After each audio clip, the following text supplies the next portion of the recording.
akaba ari ikiganiro Classic Vibes, ikiganiro kibageraho buri wa gatanu guhera saa 10 kugera saa 12 muri kumwe nanjye Slim Jesus the real hitmaker. Murabizi ni byiza byinshi ngena mbazana mbafite update none mbamenyesha ko uyu munsi none muri kimwe mu byo mfite mbafitiye urukundo rwinshi cyane. Murabizi ko buri kiganiro cyane mbafite udushya twinshi, mbafite umwihariko wo munsi rero uhari no ku uyu munsi ibyamamare bigiye bitandukanye birimo biragenda bivugwa mu nkundo zigiye zitandukanye. Ni inkuru turi buze kwibandaho cyane, ndaza kuba nababwira update nyinshi zigiye zitandukanye, ndabahereza muri update trending story nkuko bisanzwe. Turajya muri social media turebe ese trend muri show business nizihe, ku mihanda bihagaze bite, ni byiza byinshi mbahereza uyu munsi. Murabizi ko ikintu cyo kingenza ari kubaheza update zigiye zitandukanye ni ikiganiro Classic Vibes, kandi murabizi ntago nakirwa mvuga byinshi utarabanza kubakiraho akarembo kabazamura muri mood ya weekend. Ndabizi aho mwari mukonje, mwari munyeneye, mwari mwanankumbuye cyane kabisa, dore ko hari hanaciye igihe kinini. Reka nsaye ku buhanga bw'ibyuma tubanze tuzamuke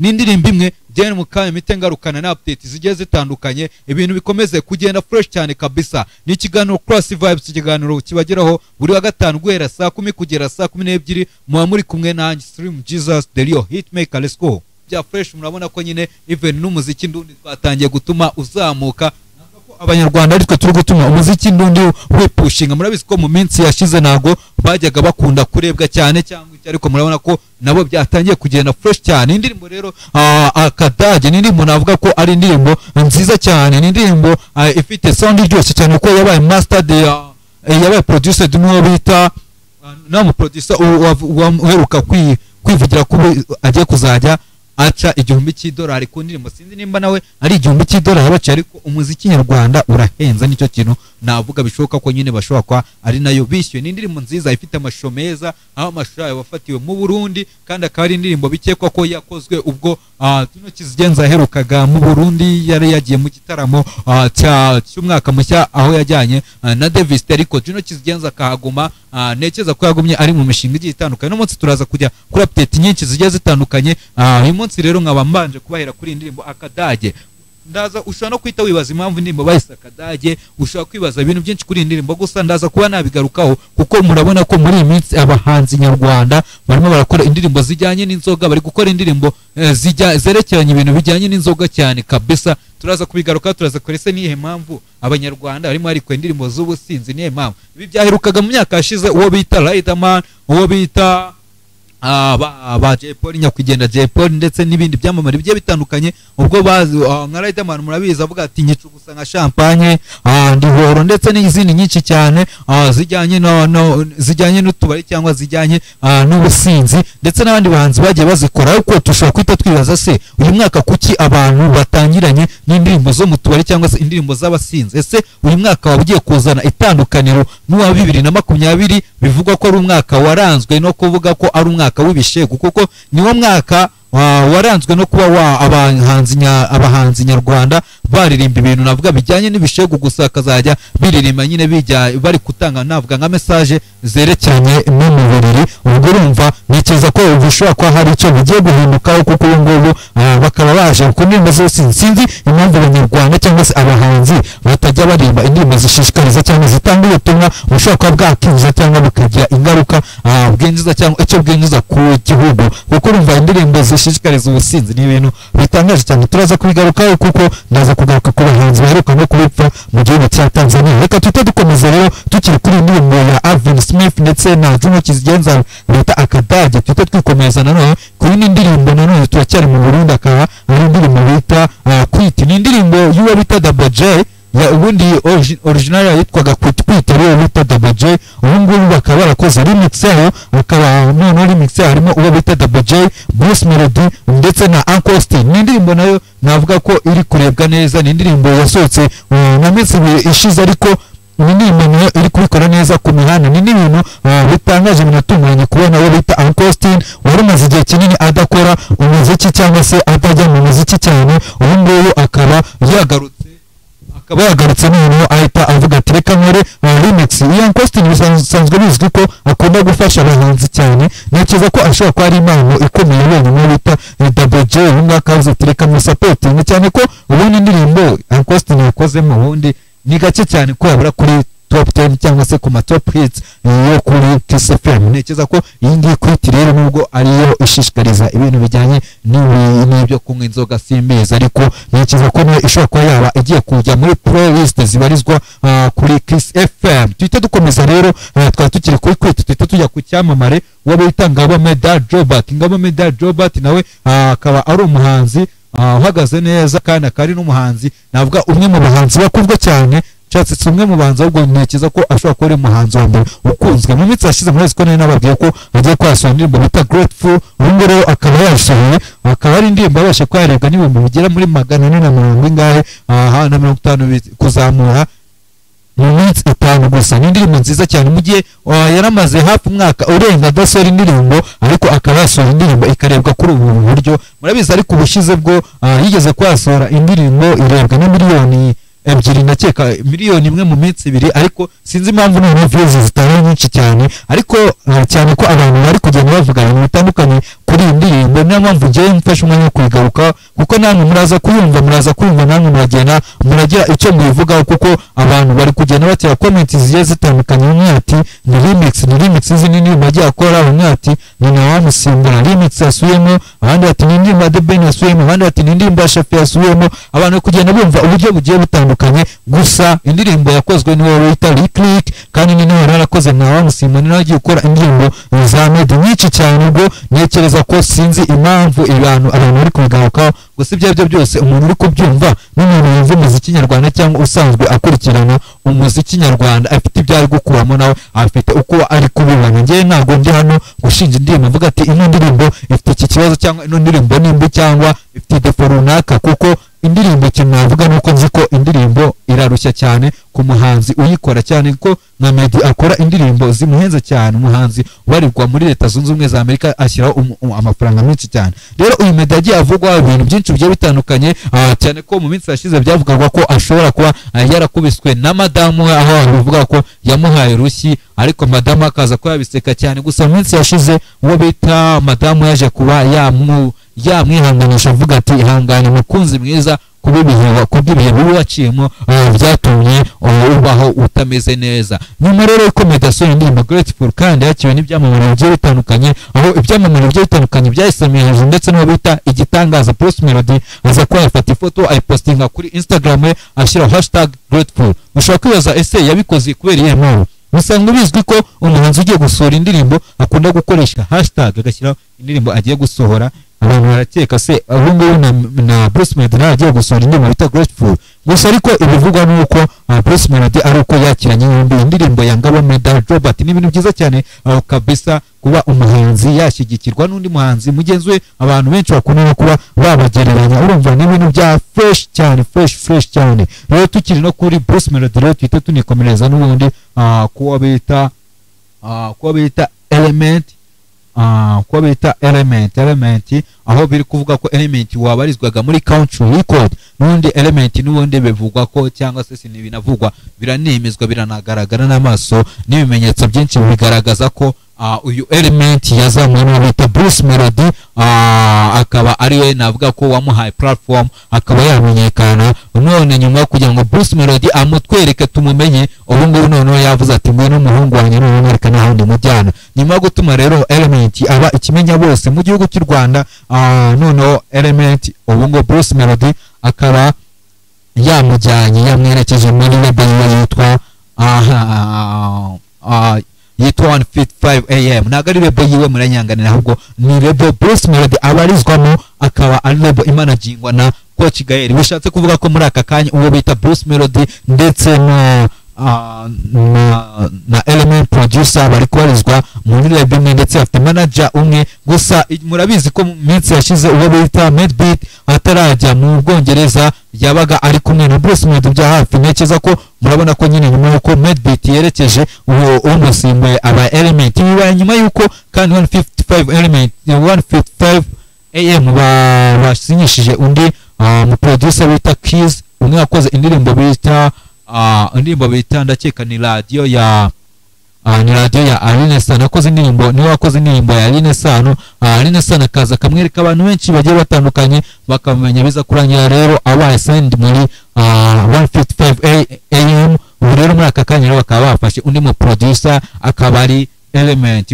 Amakuru rero dufite kandi muri aka kanya amakuru dufite nuko ntekereza ko bishoboka cyane amahirwe ahari hafi 80% nuko uwo bita Kiza ashobora kuba atakiri kubarizwa muri 155 ahubwo uwo bita Element ariwe uri kubarizwamo, kandi bakaba bamuhaye na promotion yo kuba yakwemererwa kuba yakora izindi ndirimbo z'abandi bahanzi, mu gihe uwo bita Medbeat murabizi ko yajyaga akora indirimbo za Bruce Melody mu minsi yakoranaga na 155 AM. ubu ngubu rero Element yemerewe ko yakorana n'abandi bahanzi, kandi opportunity afite nuko bamuhaye recruitment. Nekereza byatamu makuru dufite nuko bamuhaye recruitment ya miliyoni zigera kuri 20 kugira ngo abaribwa muri 155 AM. Ikindi kandi nuko nyuma yo kumwereza izo 20M nuko bamwemere ko azajya afata 30% kuri buri project azajya akora, mu gihe muri country record afataga 25%, ndetse kandi akaba yanahawe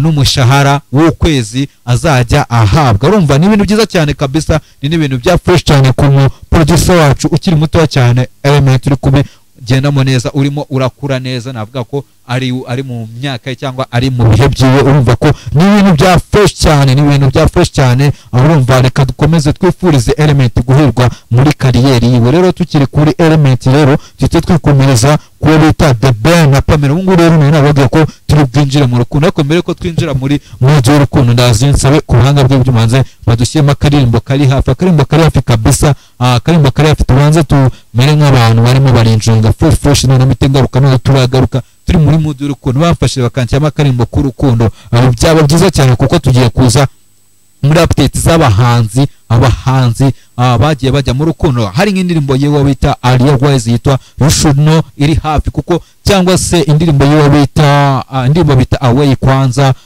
Indirimbo nk'izo zirimo utuntu tw'urukundo ngiye nizo nshaka hano hafi kabisa. Ben mukanya mitengaruka mitemba kubita update z'abahanzi byamamare bitandukanye buri kubarizwa mu rukundo, cyane ko urukundo rurabadutwaye abahanzi bacu. Nimba nono biri bugende biteba abakobwa bose bari basanzwe bakunda ibyamamare bigiye bitandukanye, nekereza ko ubu ngo bashobora kwa batwa. Reka nsabe ku buhanga bw'ibyuma dushyiraho indirimbo imwe dushyira muri mood none fresh mite ngaruka none tugarukana na updates zigiye zitandukanye. Murabizi mba mbafite udushya twinshi, ikiganiro cyanjye cyaje gifite segment zigiye zitandukanye. Gusa mbere yuko tujya kuri ibyo byose, reka manze mbamenyeshe ko hari n'indirimbo muri aka kanya mu masaha ashize, ni indirimbo y'uwo bita Kivumbi King.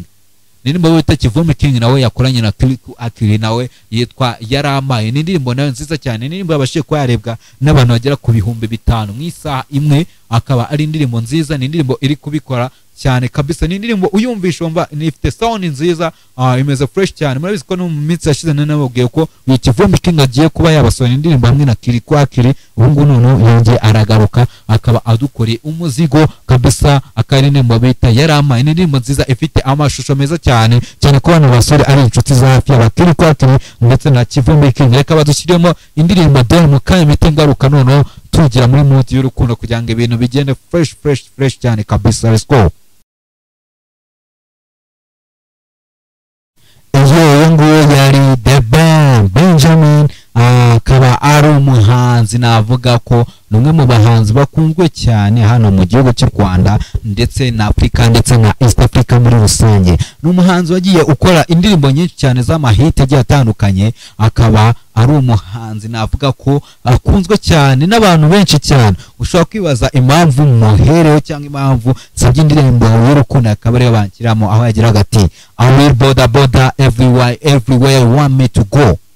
Avuga ati kabisa ngewe niba ngombwa ngewe nzakora icyo ushaka cyose kabisa. Iyi ni indirimbo bita Why, ni indirimbo afatanyije n'uwo bita Diamond Platnumz, umwe mu bahanzi bakomeye cyane muri East Africa ndetse no muri Afrika muri rusange. Akaba ari indirimbo imaze kwarebwa na miliyoni zigera kuri 16 mu gihe cy'umwaka umwe. Akaba ari n'indirimbo nekeza ko The Ben aheruka kuba yasohora, ari indirimbo yitiriwe uretse collab akorana n'abandi bahanzi. Rero uyu The Ben rero nayimubwiye ko ngiye kwita ngaruka turi muri mood y'urukundo, none ko nanjye naje nuje cyane kabisa, bishoboka ko nanjye nangiye kwa narujyamo. Rero muri aka kanya tukaba tugiye guhera kuri uwo bita The Ben cyangwa se Benjamin, akaba ari umwe mu bahanzi bakomeye cyane. Ubu rero akaba mu minsi yashize yari kubarizwa aho bita Maldives, mu birwa bya Maldives. niho yarari kubarizwa, aho yaragiye we n'umukunzi we bibereye mu rukundo kabisa, bameze fresh bari kurira ubuzima, kandi aho ngaho ni naho yamwambikiye impeta. Murabona kabisa ni fresh cyane, ni couple nziza cyane, bamwita Miss Pamela. Urabona couple yabo bameze neza cyane. Mu minsi yashize rero bari muri Maldives bari kurya ubuzima, ubona kabisa bishimanye bameze neza, nubwo abantu bo hanze badatana no kugenda bavuga ibintu bigiye bitandukanye, kumva bamwe bahinze ibintu ngo The Ben na Pamela batandukanye ngo byagenze gutya na gutya, ariko mwarabyiboneye ko ku munsi w'amavuko wa The Ben, Pamela yanditse amagambo menshi cyane y'urukundo abwira The Ben ko amukunda cyane, ndetse na The Ben akamugaragariza urukundo. Rero nyuma y'icyo gihe cyose rero The Ben yaje kuba yamwebaje ko bakerekeza muri Maldives, ubwo bari bagiye muri celebration ya birthday. Ubu bikaza kuba byagenda fresh cyane, ariko ubu ngubu kuva bava Maldives banajya bakamara igihe kinini, ubu ngubu noneho amakuru dufite nuko uwo bita The Ben na Pamela bari kubarizwa mu gihugu cya Uganda. Bikaba bivugwa ko The Ben azavayo akoreye amaproje atandukanye n'abahanzi baho. The Ben rero kandi uretse ko ari umuhanzi w'icyamamare mu gihugu cy'u Rwanda, ni n'umuhanzi w'icyamamare mu Uganda cyane, ko akunda kuhakora ibitaramo bigiye bitandukanye, ndetse niyo ahageze afatwa nk'umwami cyane. Amashusho rero twaje kubona y'ibanga, ntabwo twari tuzi ko The Ben yaje kuba yakerekeza mu Uganda, cyane ko twarukaga amashusho ari Maldives we n'umukunzi we. Ubu ngubu rero amashusho dufite nuko yarari muri kamwe mu tubari dukomeye twa Uganda, aho yaraye kumwe n'umukunzi we. Ibintu bigaragara fresh cyane, bakunda kuba bari kumwe cyane, nubwo abantu muri social media zigenda zivuga ibyazo, zivuga ibintu bitandukanye. Murabizi ko no minsi yashize uwo bita Pamela yaje kuba yakanfollowinga The Ben, maybe byari byabaye by mistake cyangwa indi mpamvu runaka, then abantu bakibikurikirana bakibona The Ben ahita asubizaho nyine, nako Pamela ahita yongera afollowinga umugabo we. Banamaje kuba basezerana mu rukiko, bikaba binateganywa ko bashobora kuba bazakora ubukwe muri Leta Zunze Ubumwe za Amerika. Rero tukiri rero kuri The Ben na Pamela, aho bari bibereye Maldives mu rukundo rwabo, nari nabagiye ko bari muri celebration y'imyaka ya The Ben, aho yakoze isabukuru ku myaka 36 yiwe kabisa. Ubu ngubu akaba ameze fresh, ari kumwe n'umwe mu bakobwa beza kandi bakunzwe cyane mu gihugu cy'u Rwanda. Rero tuvuye kuri The Ben na Pamela, ndaza kubasaba kandi mbibutse ko mu kiganiro cyanjye hari segment mfite ariho mushobora kugenda uhamagara cyangwa ukohereza message ukavuga uti ndashaka gusaba indirimbo runaka. Ushobora gusaba indirimbo aho kwera uyu munsi kuva saa 11 kuva saa 11 n'igice kugera saa 12 tuzajya tubacishiriza indirimbo abakunzi bacu basabye mu kiganiro Classic Vibes. Rero mugomba kuba muri tayari, nkareba koko nimba muba muri active cyangwa se muba muri update. Nshaka ko muzajya muba muri tayari cyane mwaka kanya kabisa, ukahita utangiye ukandika message, ndashaka indirimbo runaka, iyo ndirimbo kabisa nakumenyesha ko turi buze kuba twayigusigiramo ukaza kwinjoyinga. Rero nuze kuba watangwa, ndagira ngo ube mu bambere mu gusaba indirimbo ushaka kuba twaza kuba twagukira mu kiganiro. Ndaza kuba kandi mbamenyesha ko kandi ndaza kuba ndi kumwe n'umutumirwa. Then rero mbere yuko tujya ku zindi update, ndeka mbanze nitabe telefone ebyiri, then mukanya mite ngarukana update zigiye zitandukanye. Hello Goodrich. Hello Goodrich.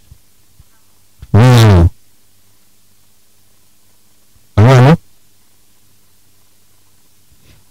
Goodrich. Hello. Mwiriwe bite bakwita ndurahagana he? Yego. Utavuga?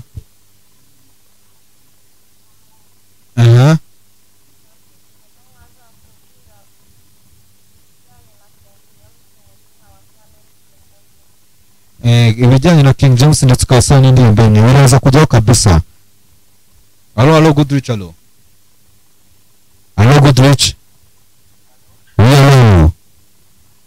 Mwiriwe. Bakwita nde uragana he?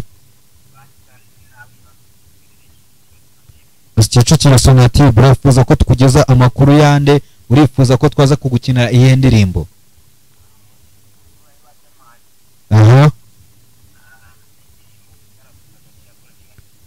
Indirimbo ngaraguza hagati yakoranye na Dream Boys, baraza kubara byumva ku buhanga bw'ibyuma kabisa, baraza kubigukiriraho. Hello Goodrich. Hello Goducano bite bakwitande urahagana he? Okay, Shimwe Delphine, urifuza ko tukugeza amakuru yande, urifuza ko tuza kugukinira iyi ndirimbo? Cresizi. Okay, urifuza ko tukugeza amakuru yande? Ya Bruce Melody, urakoze cyane kabisa. Okay, urakoze cyane kabisa. Ndatekereza nubwo ko ngiye kubona kipo telefone eshatu abatahamagaye muri hangana bakiri guhamagara mukanya turaza kwa twagaruka manyira ngo tubanze tunegarize amakuru twese mukene aya izi update zijye zitandukanye, then tutaza kuba twabanigana ijambo cyangwa twagira icyo tubima. Murabizi ko muri Cross Vibes byose tuba tubifite muri aka kanya. Rero reka manza nsome message zimwe na zimwe zijye zitandukanye abantu bagiye bandika. Uyu yagize ati mwiriweho neza, nitwa Mutesi Mere Kayonza, mwama indirimbo yitwa Fake ya Aline Sano. Indirimbo Fake ya Aline Sano kabisa baraza kuba bayigushyiriraho. Undi ati Hello Good TV, ni Samira Irubavu, turabakunda cyane kandi turabakurikira. Mwama indirimbo ya Butera Knowless yitwa Nyigisha. Murakoze, iyo ndirimbo baraza kuba bayigushyiraho kabisa. Undi ati mudwe update news za King James kabisa. Undi ati bari guhamagara mwihanganye ndaza kuba natanga indi minota yo guhamagara mwihanganye kabisa. Ndagira ngo uri guhamagara ushobora kwandika message, turi mu gihe cyo gusoma message. Undi ati ndabakunda Goducu, mutugezaho amakuru meza.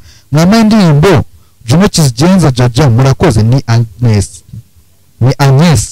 Urakoze cyane Agnes kabisa. Turaza kuba twakugezaho iyo ndirimbo usabye bita Jaja. Okay, ndagira ngo noneho muri aka kandi tite twisura kuri update zacu.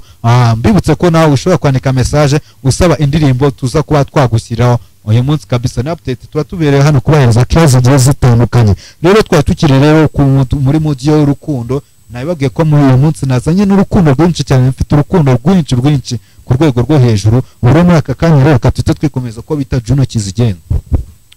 Juno Kizigenza rero ari kuvugwa mu rukundo n'uwo bita Ubwiza. Abantu bari kuvuga bati naga twiko cyangwa se ni ibyanyabyo. Nawe ushobora kwita wibaza ese koko ni ibyanyabyo cyangwa naga twiko. Nanjye muri aka kanya na makuru mbifite abyemeza cyangwa se abihamya. Gusa icyo nyeka nuko ashobora kuba ari indirimbo bashobora kuba ari hafi kwa basohora, cyane ko bwana bitangaje kuva kera ko Juno Kizigenza afitanye indirimbo n'uwo bita Bwiza. Ku bantu batazi rero Bwiza ni umuhanzikazi navuga ukiri muto cyane, umuhanzikazi ukiri mushya muri industry nyarwanda. Akaba ari umuhanzikazi ubarizwa muri label Kikas Music, ibarizwamo uwo bita Mico the Best ndetse Danny Vumbi ndetse n'ibindi byamamare bigiye bitandukanye.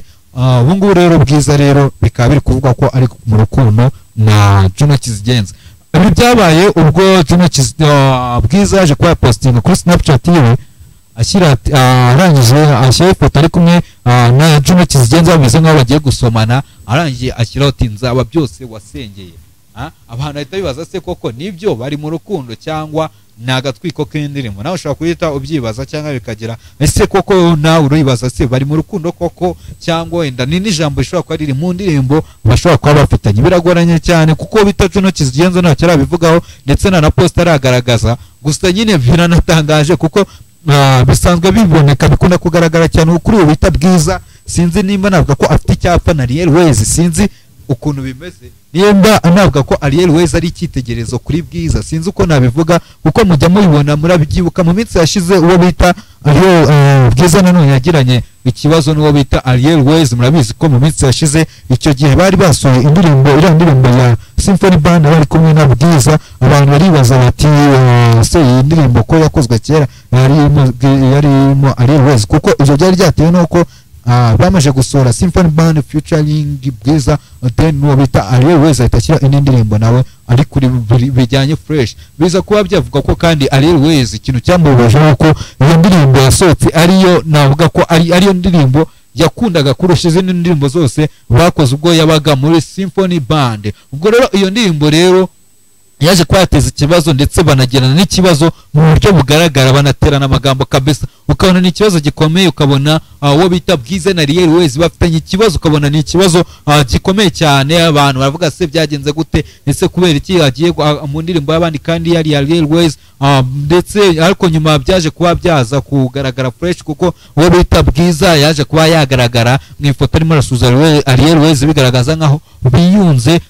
Ten nyuma rero nanone Ariel Ways aza nanone kuba yagaragara yiyunze na Symphony Band. Muri aka kanya rero ikintu turi kwibaza tutese koko ubu none ibi byo bije bite cyangwa bigenza bite muri aka kanya. Ibaze nimba umuntu yaraje akarema indirimbo yahimbye mu myaka yashize, none akabaje akagutwara n'umukunzi mwakundanye imyaka yashize, sinagira icyo mbivugaho, ntacyo nabivugaho, gusa reka dutegereze wasanga n'indirimbo yenda kwasohoka, nta kintu nabivugaho kirenze, gusa nyine biranatagaje nyine kumva nimba umuntu yaraje agakora n'indirimbo wari warakoze imyaka yashize, mbona tubona n'umukunzi akaza, ni danje kabisa. Abakunzi rero ba Classic Vibes murabizi mangene bahez update zigiye zitandukanye. Reka rero twite twikomeza rero twite tujya ku rukundo rw'uwo bita Shadibu ndetse n'uwo bita Janet Manzi. Urukundo rwa Shadibu ndetse n'uwo bita Janet Manzi ni urukundo rwagiye ruvugwa kenshi cyane, abantu bavuga ati se Shadibu n'uyu utipe ko akiri muto bimeze bite. Rero uyu Shadibu rero umukunzi waje kuba yamupostinga kuri Instagram ye, ashyira caption igira iti if grass can grow through cement, love can find you at every time in your life. Tugenekereje mu kirimi cy'ikinyarwanda bivuze bati nimba icyatsi gishobora kuba cyakurira kuri sima, urukundo rushobora kukubona igihe cyose mu buzima bwawe. Urumva nyine ni nk'umutsi wo mu mukunzi yaramuteye avuga ati kabisa nimba urukundo rwakurira icyatsi cyakurira kuri sima, n'urukundo rushobora gukura igihe rubonetse. Urumva nyine abantu nabo bagiye batera za comment, murabizi abakunzi ba Shadibu n'abandi bose bagenda batera comment zigiye zitandukanye, uretse n'abakunzi gusa na Shadibu nawe saza akubitamo udutima dutatu tukiriho ko bita Shadibu. Naje mbabwire ko icyo bita space kimire nabi kuri Twitter ari kubitwika, ari guca, ari kubica bigacika cyane, ko none yaje ko yakora icyo navuga ntakita nk'agashya, aho mu ijoro ry'uyu munsi ku wa kane yaje kurara kuri Twitter ari kumwe na bagenzi be, ari kumwe na mugenzi we Mucomante ndetse n'ibindi byamamare byo kuri Twitter, ariko ibintu yaraye avugiraho nagahoma munwa n'ibintu bitangaje cyane kabisa, cyane ko none yari arimo arigisha ibintu bijyanye n'ibyo n'imyororokere mu buzima busanzwe. Urumva kubona umuntu w'umusitari nka Shadibu, urumva yararimo araba-update nk'agabikorwa ibintu nk'ibyo tu. Abantu mwakurikiranye space we cyangwa se abantu mukunda gukurikirana bya Twitter space,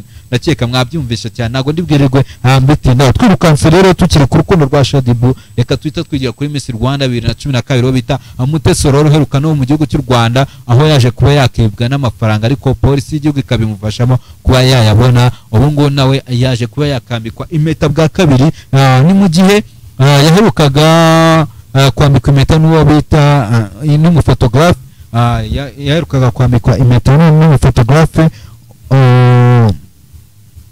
bita Egide Fox. Nigiye yaheruka kwambikwa impeta n'uwo bita Egide Fox, ubu none yaje kuba yakwambika indi impeta ya kabiri. Urumva biratangaje, urumva abakobwa bikunda kugaragara ku bakobwa benshi kandi ntabwo ari bibaye wenyine kuba wakwambika impeta then nyuma ukongera kwambika indi. Sinzi impamvu, sinzi n'ukuntu bano bantu bambikana impeta se baba bagamije iki, ese kuki umuntu akwambika impeta ubundi niyo mpamvu. Ubundi ntekereza uko umuntu akwambika impeta yamaze gufata umwanzuro, muragenda muduhamagara namwe muduhereza ibitekerezo byanyu muvuga muti ese koko kwambika impeta umukunzi wawe birakwiye cyangwa kwambika impeta ntabwo ari ngombwa. Kuko nimba umuntu yambitswe impeta bwa kabiri, no gusenga cyane tukareba ko atazongera akaba yakwambikwa impeta yindi ya gatatu n'undi muntu utandukanye. Rero muragenda ndaza kweza umwana namwe muragenda mutanga igitekerezo, n'igitekerezo nashobora guhamagara cyangwa ukandika message ugatanga igitekerezo, uvuga uti ese koko kwambika impeta umukunzi wawe birakwiye cyangwa ntago bikwiye. Ese nibyo koko kwambika, kuba wakwambika impeta ugatera ivi umukunzi, cyangwa nukubikorera rimwe ukazana umugorwa ukamushyira amagomo ugakora ubukwe, aho kugira ngo ujye muri izo process zo kuba wakwambika impeta umukunzi then bikarangira utamutaye amago. Rero kandi murabizi ko mba mbafite update nyinshi zigiye zitandukanye mu kiganiro Classic Vibes. Ikiganiro kirebwa n'abantu basobanutse gusa, ikiganiro kirebwa n'abantu bari class gusa. Muri aka kanya rero tugiye kwita twerekeza muri Tanzania. rero niba muze kujya muri Tanzania murabizi ndi gutangira ikiganiro nigeze kwabwira ko mfite ikibazo cy'uko abahanzi nyarwanda muri uyu mwaka ari kuri indirimbo zijyanye n'ubusinzi gusa sinzi na hamwe icyo mubivugaho gusa ariko ndaje mbibutse ko ushobora guhamagara nawe ukaba waduhereza igitekerezo ku byo mbabaje mu kanya mbabaza ni ese koko kwambika impeta birakwiye cyangwa gutera ivi umukobwa birakwiye mbere y'ubukwe cyangwa se ahubwo icyiza no gukora ubukwe izo process zindi tukazisimbuka. Ikindi kandi ushobora kumpamagara umbwira uti ndaza kuba ndagusaba ko ushobora kuba waza kunshyiramo indirimbo runaka nawe turaza kuba twayagushyira. Reka dusome message z'abakunzi bacu mbere yuko tujya mu gihugu cya Tanzania cyangwa se na update zo hanze y'u Rwanda. Reka tuze dusome amakuru, dusome message z'abakunzi bacu. Uyu nguyu yagize ati mwiriwe nitwa Safari, urakoze kuduha amakuru ya The Ben.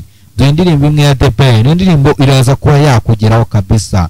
Reka twitabe umuntu nkuko nabibabwiye, ndabona avuyeho kabisa. Undi ati ndabakunda mutugezeho amakuru meza, mwatugejejeho amakuru yabwiza twayavuze uraza kuba wakihangana kabisa. Ati hello nizeye ko mumeze neza, ndabasaba indirimbo bita Vuguta Umuti ya Smeji featuring The Same ndi hano Muhanga ishimishe abakunzi ba Good Rich. Ngo indirimbo bita Smeji ngo ari kumwe na The Same wishimisha abakunzi ba Good Rich niza kuboneka kwanga bw'ibyuma baraza kwa bayigushyiriraho. Undi ati hello nitwa Safari urakoze kuduha amakuru ya The Ben. Iyi message ndakeka nayo nayisomye.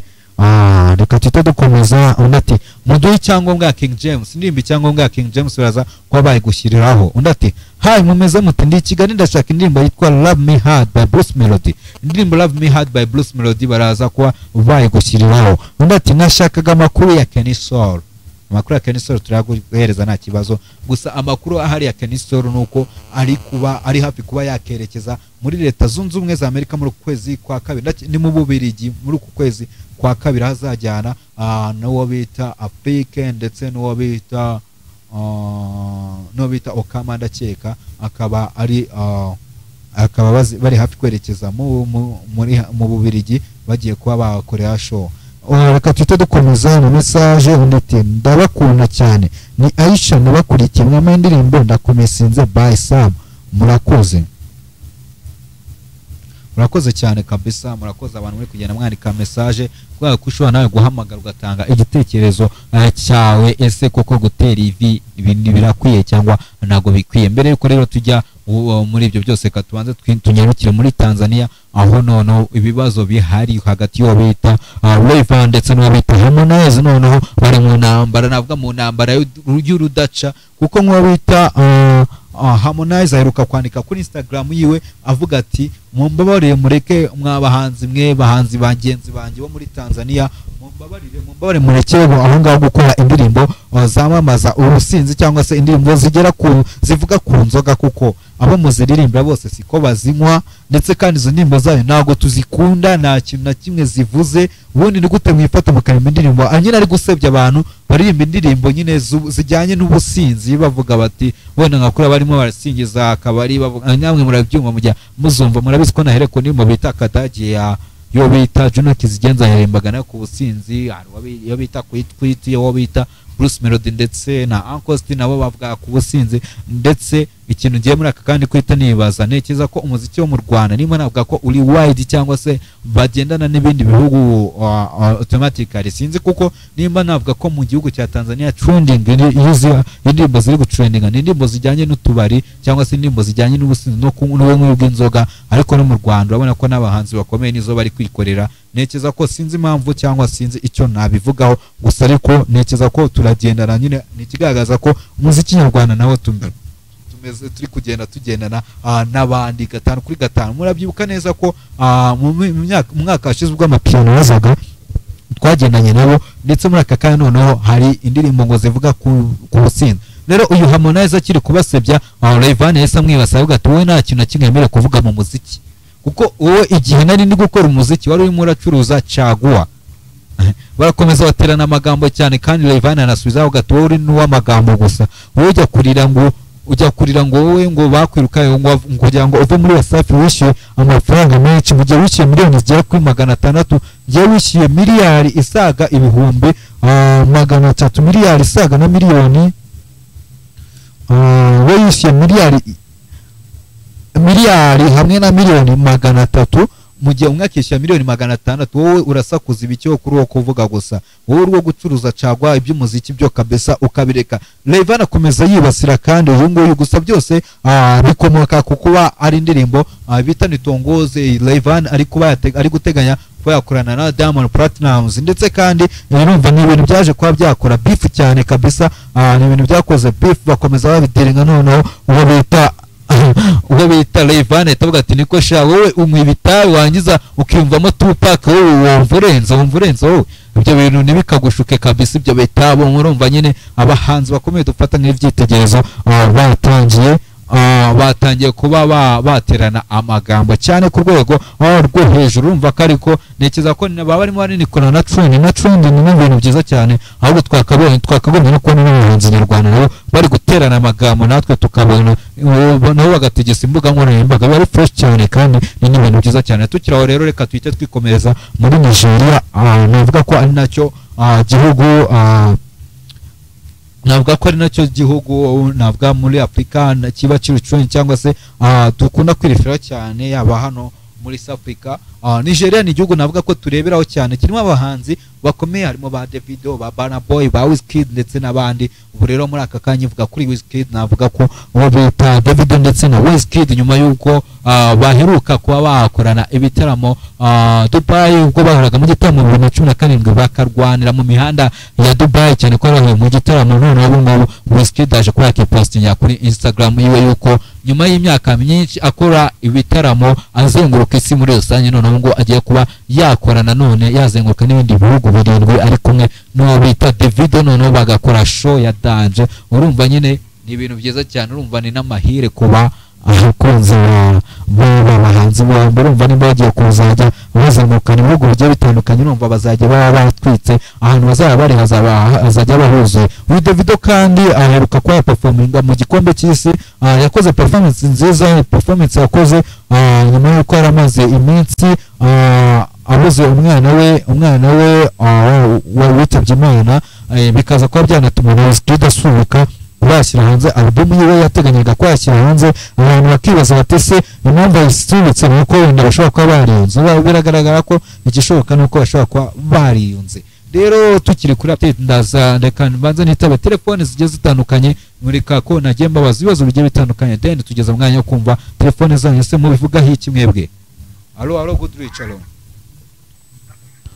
good reach, allo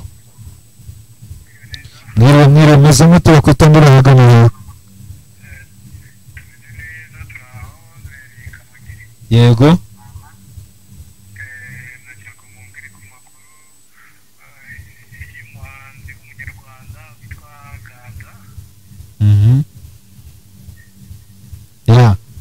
okay, urakoze cyane. Amakuru y'umuhanzi bita Ganza. Okay, wowe ndeka mubaze ikibazo, urabivuga iki ku bantu batera EV? Ese ho birakwiye cyangwa ntago bikwiye? Atinze gusubiza kabisa. Urakoze cyane. Nakubajije ni uravuga iki ku bantu baterera EV abakunzi babo, birakwiye cyangwa ntago bikwiye?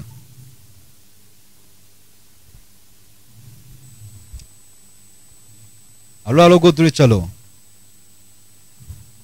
good reach, allo bite bakwita ndi urahagana he? Bakwita Prince. Prince Prince, ndi kukubaza ni wowe uravuga iki ku bantu batera EV abakunzi babo, birakwiye cyangwa ntago bikwiye?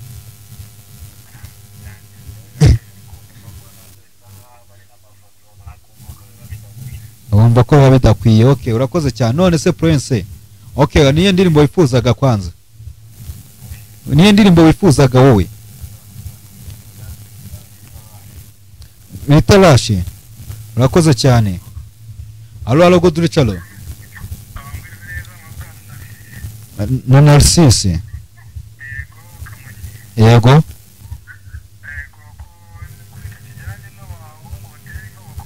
yego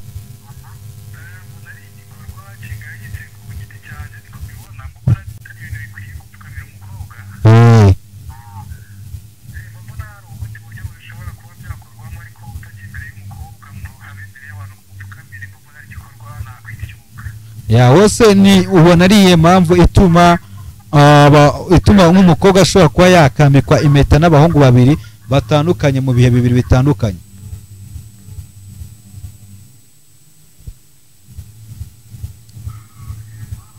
Aha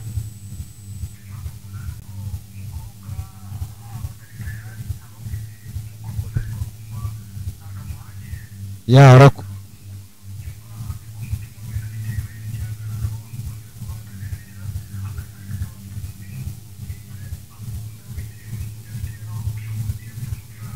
ya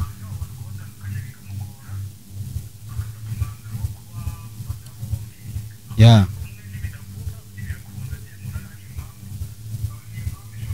urakoze cyane kabisa, urakoze cyane reka twita alo Godricalo.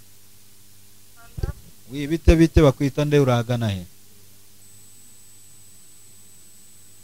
Uyu nguyu aragiye kabisa, uyu nguyu ahise agenda, ntekereza ko ashobora kuba agize ikibazo gitandukanye.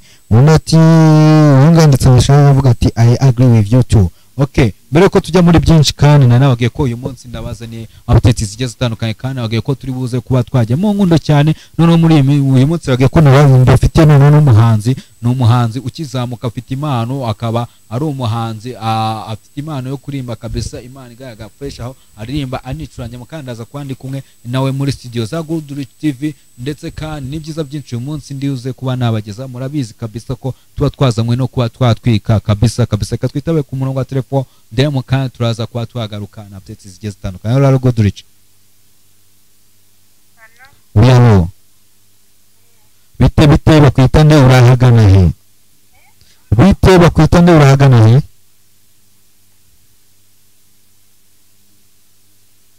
Uyu nguyu nawe ahise akupa. Okay, ndaza gusaba kubanga bw'ibyuma baba badushyiramo batuzamura indirimbo nshyashya y'uwo bita Kivumbi King, akari indirimbo ari kumwe na Kiriku Akiri. Ni indirimbo navuga ko iri ko ikora fresh, akaba ari indirimbo yita naramuhaye. Ni indirimbo imeze fresh cyane.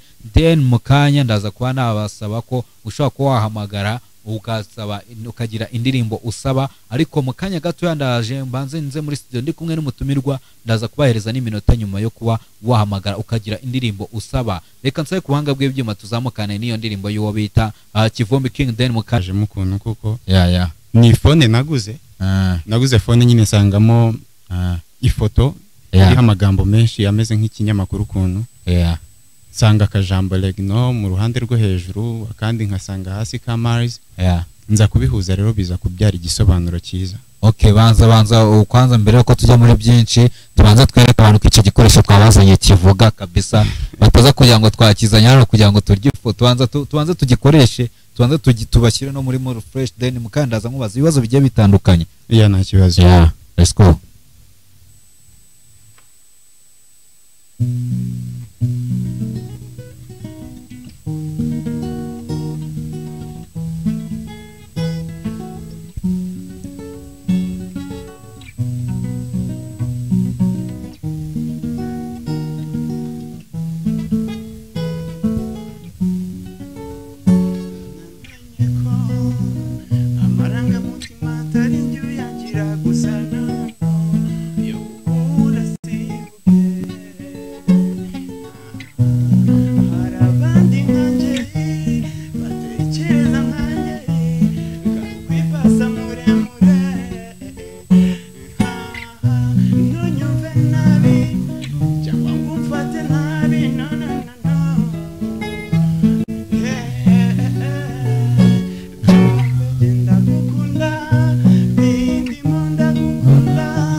Yo kabisa, murabona muri studio nakire impano idasanzwe. Murabona ko aracuranga ku giti cye akanirimba. Ndaza kugusaba nza ufate mikoro ubundi ibintu tukomeze dususurutsa abantu. Urabona ko ni ibintu byiza cyane. Mbaza ni umusore ugiye kuba yabacurangira akabaririmba ibintu bikagenda aho fresh cyane. Iyo ni indirimbo yawe? Ya, ni indirimbo yanjye. Ni indirimbo umaze kugira indirimbo zingahe? Ubu ngubu umaze kugira indirimbo enye. Indirimbo enye. Watangiye kariyeri yawe ryari? 2017. 2017 nibwo watangiye umuziki. Umaze kugira amashusho angahe, audio zingahe na video zingahe? Video umaze kugira imwe, ama audio na 3.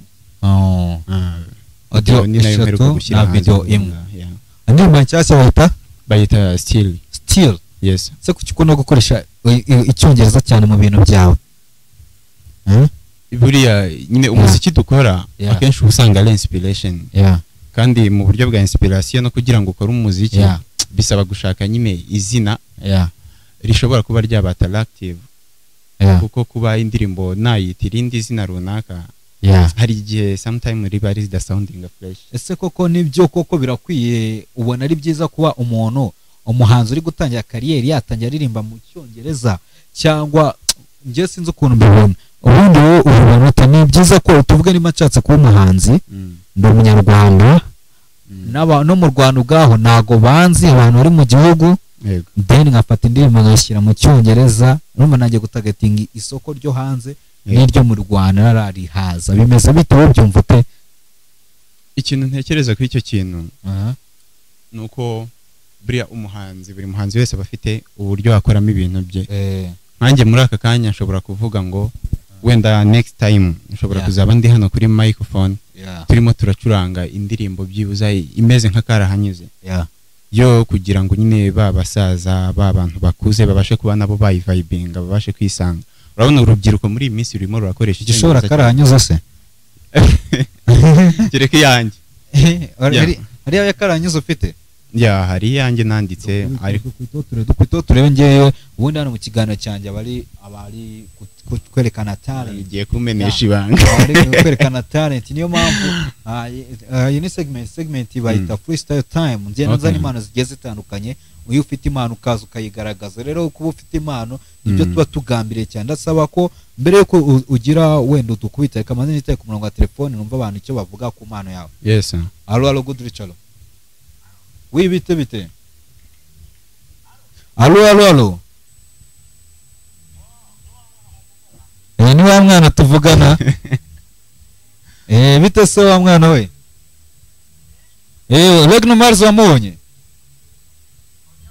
Ntabwo wamubonye. Urakoze, reka twitaba undi wamubonye. Allo good Richard. Allo. Mwiriwe. Bakwita ndi urahagana he? Bakwita ndi urahagana he?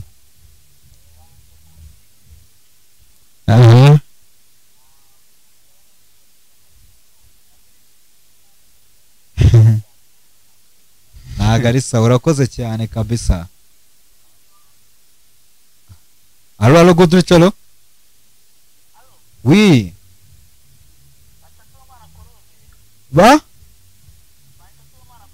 Bakwita Sibomana Claude. Ego, Legno Mars wamubonye? Uyu muhanzi wamubonye? Gira ikintu umubwira.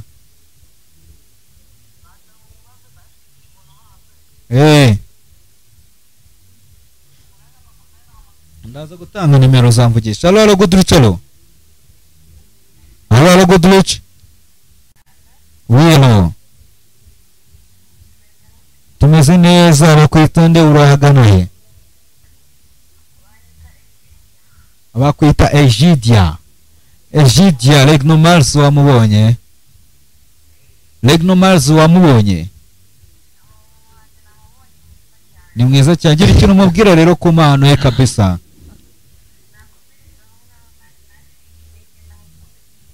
Uramukunda cyane? Urakoze cyane kabisa. Allo. Good Richard. Ninde tuvugana? Wari ufite indirimbo wahanze?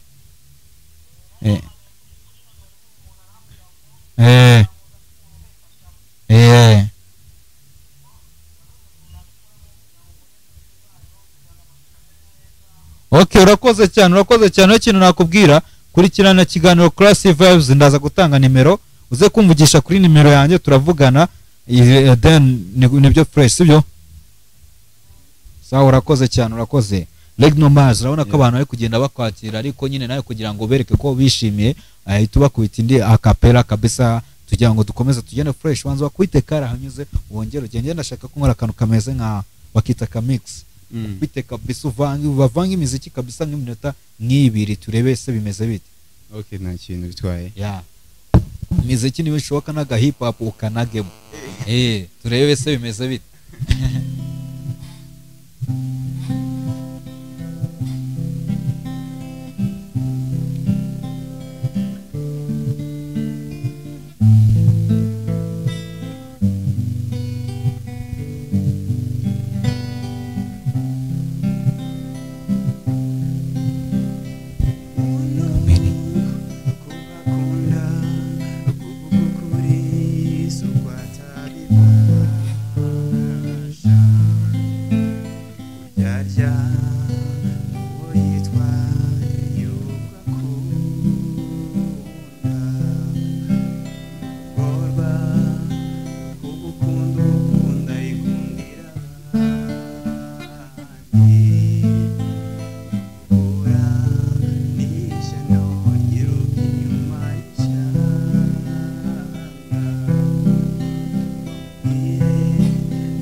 Naga hip hop twagiye. Okay, twagiye hip hop yari yose kubitamo kabisa twagiye. Birakugoye se? Shyira indirimbo ya Riderman aho hafi. Shyiramo umwana w'umuhanda.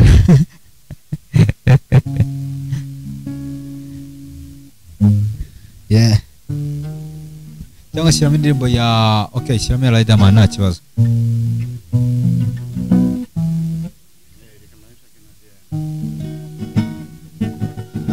Banamwita Legno Mars, ungaje kwa kubitamo noneho yo bita hip hop. Ansabye indirimbo ngo abayabaririmba mwifuza ko yabaririmbira yo hip hop ari kwicurangira, yewe ndayibuza, ariko nabwo gahita nashyemo indirimbo bita umwana w'umuhanda Riderman, ngo ajye kwa itazamuka.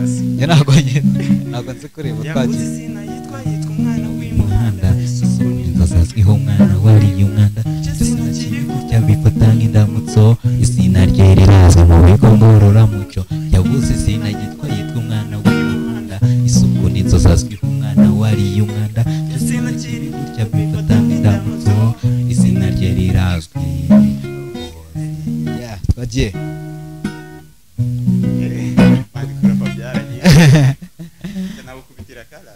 Ni Kalasi gusa nta yindi ndirimbo.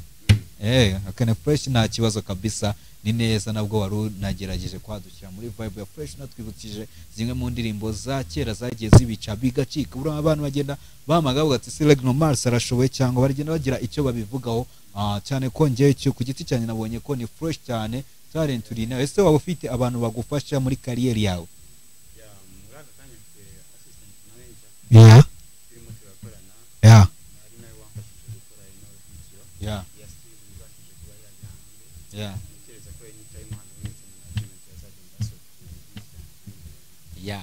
Legno Mars, haba hari umuntu muri family yawe wakoze umuziki? Papa yakoraga umuziki? Papa ni umunyamuziki. Abo ngubu se n'ubu baracyawukora? N'ubu baracyawukora, uretse ko turi muri genre zitandukanye. Wakora umuziki we bwoko? Akora umuziki wa gospel. Wa gospel? Ariko gospel catholic. gospel catholic none ari umwe mu bazwi muri mu bintu bya catholic. Yego. Okay, ni fresh cyane. Okay, none se Regno Mars wotekereza ko ni gute utekereza ko uzacuruza umuziki wawe ni ribanga uzakoresha kugira ngo impano yawe itere imbere? Ya hari abantu sometimes baba bagenda bavuga yuko amagambo mu bahanzi yashize babuze ibyo baririmba. Just now ndi hano kugira ngo mbashe kubaririmbira nyine message nziza zifite uburemere zifatika. Nk'ubu ngubu wumvise nka kariya kaboro karahanyuze. Ni ibintu bitamenyerewe kuba wakoraga karahanyuze kawe utagiye gukora amakava y'indirimbo za kera. Nzagenda nkora nyine ibintu nk'ibyo ngibyo bishobora guha abantu message nziza ku buryo nyine ishobora kuba yabashyira muri vibe, then nkaba nanatumirwa mu bitaramo bigiye bitandukanye. None se Regno Mars apart y'umuziki ni cyakindi kintu ukora? Mane apart y'umuziki ndumufundi. Okay, ro mufundura nubaka. Ni fresh cyane kabisa, urumva ko ndetse kana abakire benshi bashobora kwitagwa akazi kagenda kabubakira n'ingo zabo bikagenda fresh. Regno Mars none nagiraga ngo ngusabe urabona ikiganiro cyacu bakita Kwasi Vibes.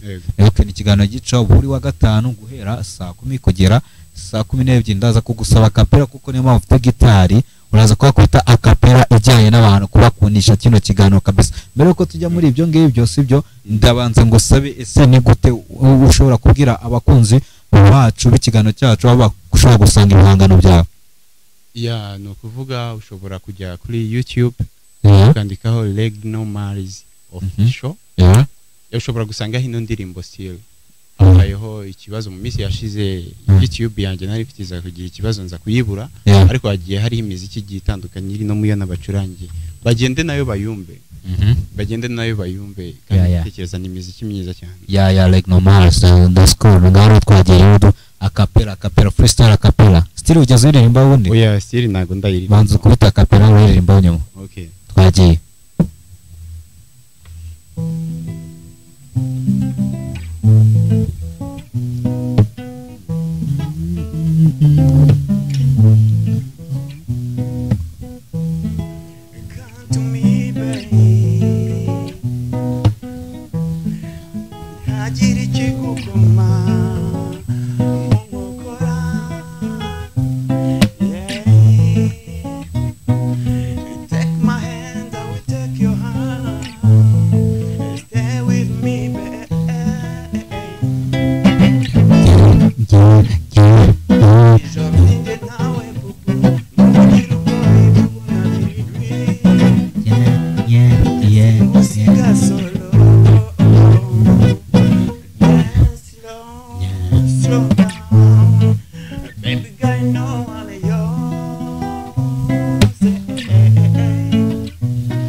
Let's go.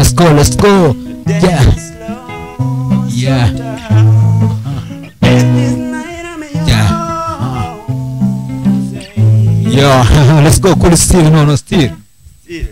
Twakomeje kuri still. Let's go.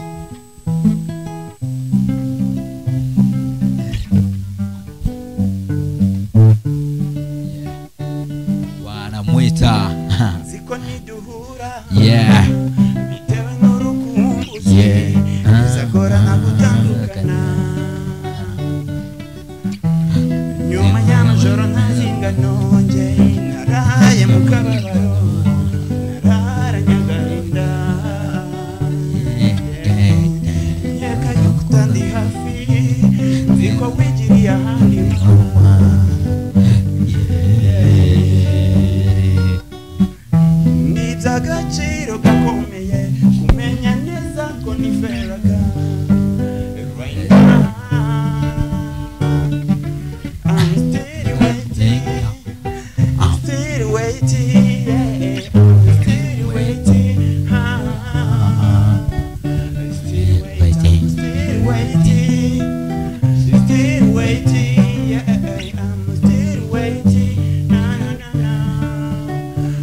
kujya kure kwawe zongere nzishimire rwanda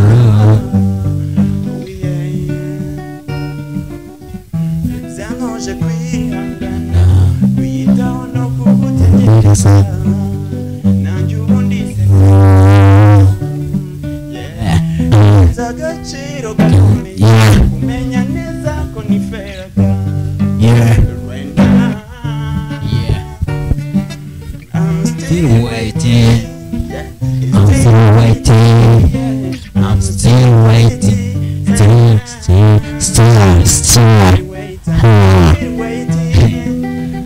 still waiting I'm still waiting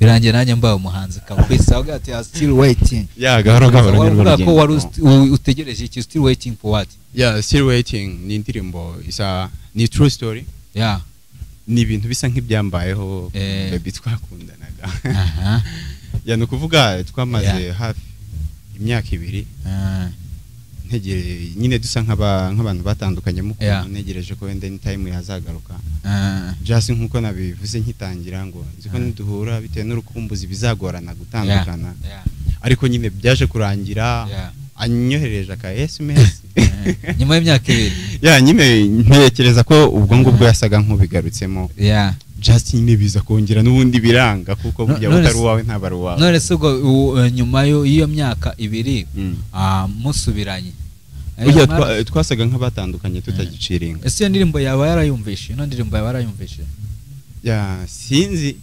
sinzi gusa ngewe nk'umuhanzi cyo nkora nuko inspiration injemo mba ngomba kuyikorera indirimbo warayimusharinze narayimusharinze wamubwiye ko ari ye oya ntabwo ndabimubwira ubwo nyine umukunzi yabyumvishe ntekereza ko arimo aranakurikirana kino kiganiro Classic Vibes abonye ko nyuma y'imyaka 2 yashatse yakugarukira kabisa byararangiye haje undi ufite haje undi tu umeze neza wallahi nta mutima mubi urumva niwe wari wansabye ko dutandukana bivanye n'impamvu ze bwite uyu munsi ari umunsi w'urukundo kabisa nk'uko nabivuze umwana n'umusore kabisa uri mu rukundo rwa danje niwe bwo gambe bonye umusore wemera ko afite umukunzi imbere ya kamera natwe ubwacu kabisa turabahisha twavuga ko tutabafite kandi wasanga tubafite nubwo tutabafite n'ubundi n'ubundi byanga byakunda niyo utabukunda just hari uburyo ukumbura ushobora kuba udakundana n'umuntu uyu nguyu ariko byibura mu gihe cyashize hari uwo mwigeze gukundana urakoze cyane rero Regno Mars twari turi kumwe n'abita Regno Mars afite indirimbo y'inshyashya bayita Still ndakeka muzajya muyibona muzajya mubona nzajya nyibakinira hano mu kiganiro cyanjye kabisa Classic Vibes ni ikiganiro kiba buri wa gatanu guhera saa 10 kugera saa 12 mbibutse ko muri kano kanya guhera saa 11 n'igice tuba turimo turashya indirimbo abakunzi bacu bagiye basaba zigiye zitandukanye nawe kandi wagiye usaba indirimbo reka umushimire kandi mubwire ko mwifurize kugumya kugubwa neza aho uri wese then next time duhuze kuwa gatanu guhera saa 10 zuzuye ikiganiro Classic Vibes nakagaruka ndi kumwe n'uwo bita Regno Mars mwakurikirana ibikorwa byiwe kuri social media zigiye zitandukanye ndetse kandi nawe ufite impano wifuza ko Imana yanyizamura mamagara kuri 07 8200 07 00 umwamagara cyangwa unyandikire ni numva ufite impano fresh ndakuzana muri Classic Vibes then dutwike ibintu bigenda fresh ikindi kandi ushobora no kunyandikira kuri Instagram yanjye From Jesus Entertainment ushobora kunyandikira then ukambwira nakumva impano ya kabisa iri ku nkuru ibintu bikagenda fresh cyane kabisa murakoze cyane rero ni ikiganiro Classic Vibes kibageraho buri wa gatanu guhera isaa 10 kugera saa 10 n'igice muri kumwe na Slim Jesus the Real Entertainer reka noneho basezera hanga bro nyine ko nsezera icyo Regno Mars ashaka kubabwira ariko nanone gusezera ngiye nago nibwongeye kugira ikintu mvuga agiye kugira ikintu ababwira ahita tereka mic hasi abashyiriwe abari imbere akapera hanyuma masegonda make then twite dusoza ikintu navuga ndashimira ubuyobozi bwa Good Rich TV nawe bro kuratanu kabisa ndagushimira urumwe nyine mu bantu bagenda basupporting impano mu buryo bugiye butandukanye gusa ikindi kintu nabwira abakunzi b'umuziki n'abakunzi banje muri rusange hari foundation ni ndimo ndatangiza ku bantu bagira umutima wo gufasha n'urukundo rwo gufasha, ntago ari ukumfasha siroga tugenderaho ku bantu turi kumwe, iravuga ngo ngize uwo mfasha nawe ukagira ubufasha, twaba dutanze ubufasha ku bakeneye gufashwa, ntago twaba dutanze ubufasha ku ukeneye gufashwa.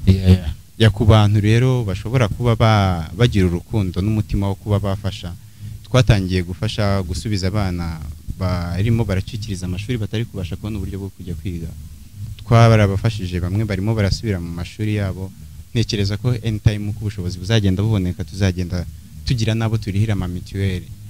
Ushobora kutwandikira kuri email unityfoundation6@gmail.com cyangwa ukakoresha nimero turimo turakoresha 07864222 ukatwandikira ukaba watujoininga kugira tubashe guhindura isi nziza kurenza uko twayisanga. Urakoze cyane kabisa. Karimbo kanyuma amasegonda 30 nsakubuhinga bw'ibyuma ko twadushyiramo indirimbo imwe mu ndirimbo abakunzi bacu basabye, then abakunzi b'ikiganiro Cross Vibes twongere duhuze kuwa gatanu guhera saa 10 kugera saa 12 twagiye.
Urakoze cyane kabisa, urakoze kabisa, urakoze cyane kabisa. Reka dushimire abo twakomeje kubana. Uyu nguyu kabisa ni umuhanzi uri kubikora fresh, mwumvishe ko afite impano ya danje. Murakoze rero, reka duhuze kuwa gatanu guhera saa 10 kugera saa 12 hano muri kumwe nanjye Slim Jesus the real entertainer, Slim Jesus the hitmaker. Reka mbabwire ngo mukomeze kugubwa neza muri hose kandi weekend ikomeze ibaryohere. Reka duhuze kuwa gatanu